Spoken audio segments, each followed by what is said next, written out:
Okay, second map in my series of making an exhibit for every animal in Planet Zoo. Today we have one of the extra animals from the pre-order or the special edition, the Addax. Now, I'm doing my usual routine setup, making an exhibit, make sure that with the clear fence that we have enough space to actually incorporate a sustainable population of the animal in the exhibit. And I felt originally that I was going to make this a little more open, have a little bit of stone, just sort of to make the entrance area of it seem a little flush, a little natural, but turns out that it really didn't go that way. So you'll see I'll actually sort of make the entire exhibit made of stone. However, I think it still looks pretty good, especially seeing how the species in question here is a desert-dwelling animal, and there's not a lot of foliage you could use to cover up an actual fence, so I think this works pretty well. So, while I'm setting it up, let's do what I did with the Aardvark exhibit. Let's talk about some facts about the Addax. So first and foremost, there's actually a few different names for the Addax, one of which being the white antelope, another is the screwhorn antelope, and the name that we know it as, it's a little complicated. We're not 100% sure where it comes from, but the idea is it's an Arabic term meaning cow of the wild.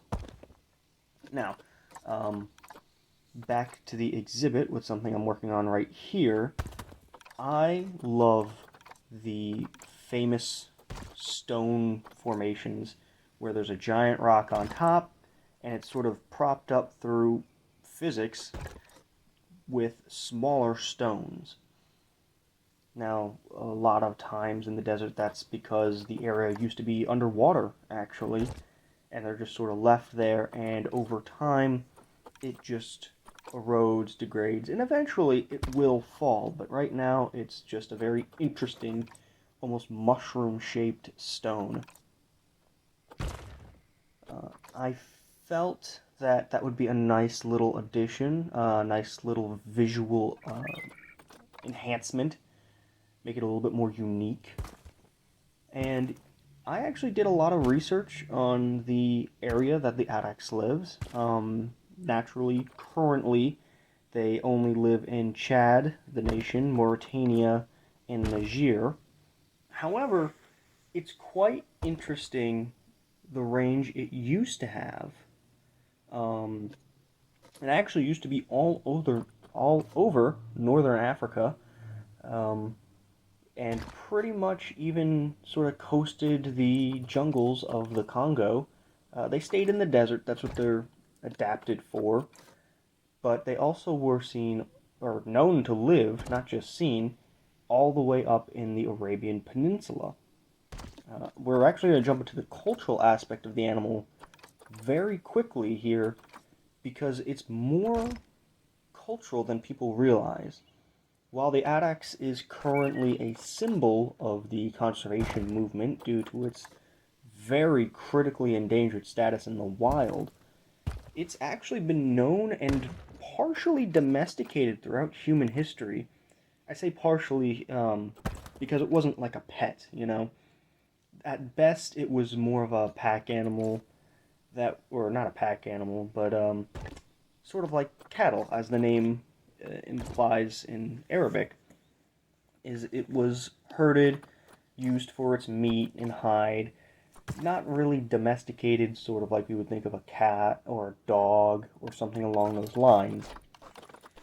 Now, interestingly, it is possible that in the Bible, at one point, it states that in Deuteronomy, the Pigarg, or Pygarg, is also known as the white beast, is an Addax.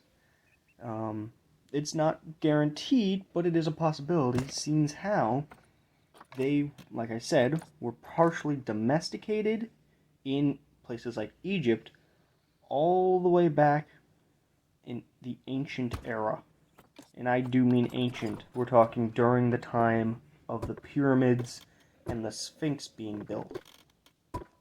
Now, the reason they're as rare as they are now is due to overhunting for their pelts. Sort of gone off onto quite a long tangent, haven't talked about what I'm doing here. So if you notice, I put some mud walls, a more decorative look to it.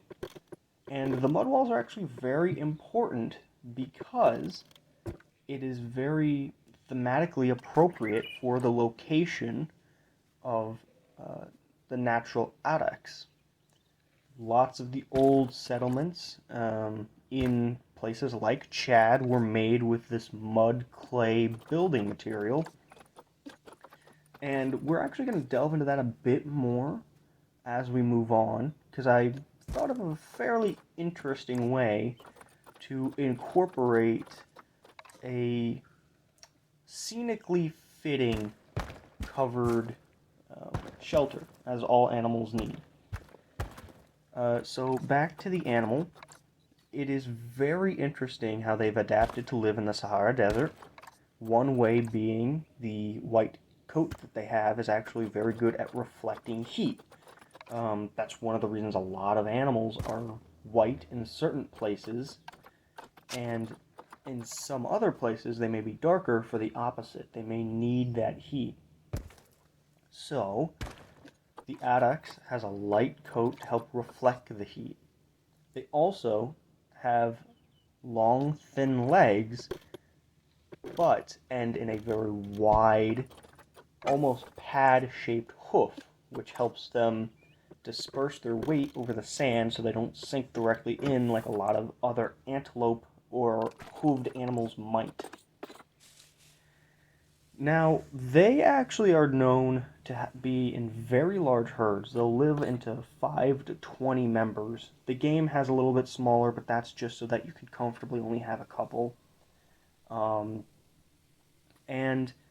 while they are sexually dimorphic, which means the males and females will look different, it's not by too much. It's really only size. The males are larger, the females are smaller. And an interesting fact about their appearance also comes from their scientific name, which is actually one of the few animals where Addax is a part of its scientific name. So it's known as the Addax nasomaculatus, which means the speckled-nosed Addax. Now, if you looked at the face of an Addax, I wouldn't call it speckled. I don't know where they got the name from, because I personally feel that they look more banded than speckled, but I guess that's just what they decided to go with. And so, to represent the deserts here, the large sand dunes, I made a little bit of raised terrain. Now, it's hard to really fill out this time with information about the Addax because there isn't a lot to go on. There's not too much about them that's significant, either culturally or environmentally. They're one of the many antelope species, and most antelope have pretty similar niches. However, if we want to get into the conservation methods of the Addax is actually very, very common domestically. You can find them all over the place, and as a matter of fact, my local zoo has one, and it's not exactly a major city. I live relatively out of the way. So if even we have one, there's a good chance that your local zoo might have one as well. And little ranges and areas all across America and even Europe have Addax somewhere.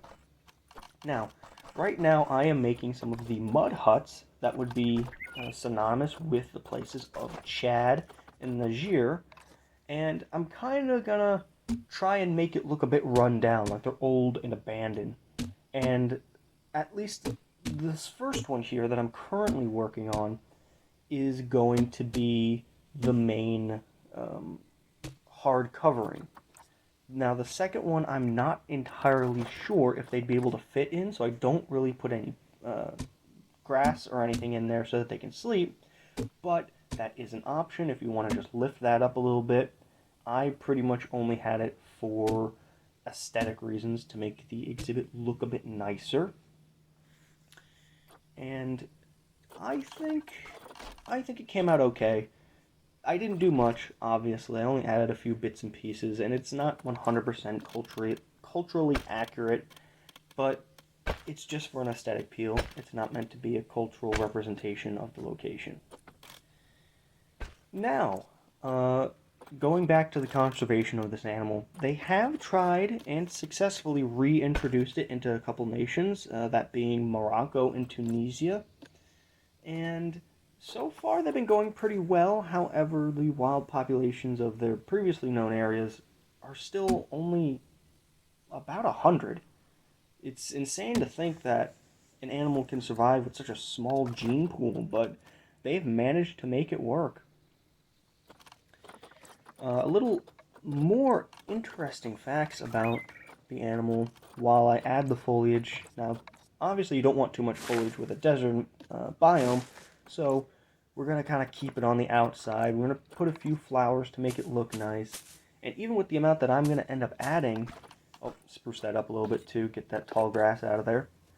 The amount that I'm putting in was actually at the high end of their comfort level, so it just goes to show you don't need a lot when it comes to foliage when making the Addax exhibit. However, that kind of means you have to fill in with stones, and we will definitely get into that further on, because I did realize that I didn't make enough covered shelters for them, so I ended up making one a little bit later on.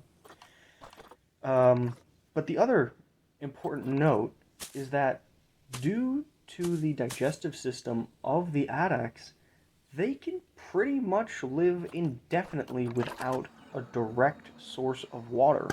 Now, that doesn't mean they don't need water, but they do get it from their food. They just don't need an open body of water to drink out of, to our knowledge, indefinitely. Now, would they prefer to be able to drink a nice, like, lake of water? Sure.